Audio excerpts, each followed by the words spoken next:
ചക്കിട്ടപ്പാറയിലെ ഇരുമ്പയിർ ഖനനത്തിന് company വീണ്ടും നീക്കം നടത്തുന്നതിനിടെ പദ്ധതിക്കുള്ള അനുമതി റദ്ദാക്കണമെന്ന് കാണിച്ച് വനംവകുപ്പ് അഡീഷണൽ പ്രിൻസിപ്പൽ CCF നൽകിയ കത്ത് പുറത്ത്. ഖനനത്തിന് തെരഞ്ഞെടുത്ത സ്ഥലം റിസർവ് വനമാണെന്നും ഖനനം വലിയ പാരിസ്ഥിതിക പ്രശ്നങ്ങൾ ഉണ്ടാക്കുന്നുവെന്നും ചൂണ്ടിക്കാണിച്ചാണ് കത്ത്. Reporter exclusive. 2013 നവംബർ 23 ചക്കിട്ടപ്പാറ ഉൾപ്പെടെ 3 വില്ലേജുകളിലെ 406 ഹെക്ടർ സ്ഥലത്ത് ഇരുമ്പയിർ ഖനനത്തിനുള്ള അനുമതി സംസ്ഥാന സർക്കാർ റദ്ദാക്കിയത്. എന്നാൽ ഇതിനുള്ള ഉത്തരവ് സർക്കാർ ഇറക്കിയില്ല.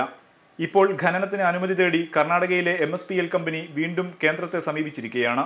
അങ്ങനെ കമ്പനിക്കായി സർക്കാർ തന്നെ വഴി തുറന്നിട്ടിരിക്കുന്ന സാഹചര്യത്തിലാണ് വനംവകുപ്പിന്റെ രേഖകൾ റിപ്പോർട്ടറിന് ലഭിച്ചത്.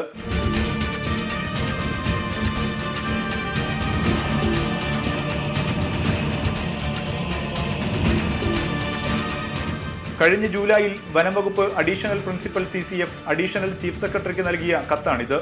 ചക്കിട്ടപ്പാറയിൽ പ്ലാന്റേഷൻ കോർപ്പറേഷന് പാട്ടത്തിന് നൽകിയ റിസർവ് വനത്തിലാണ് ഖനന പദ്ധതിയെന്നും ഖനനത്തിനുള്ള പ്രിൻസിപ്പൽ അപ്രൂവൽ റദ്ദാക്കണമെന്നുമാണ് കത്തിൽ പറയുന്നത്.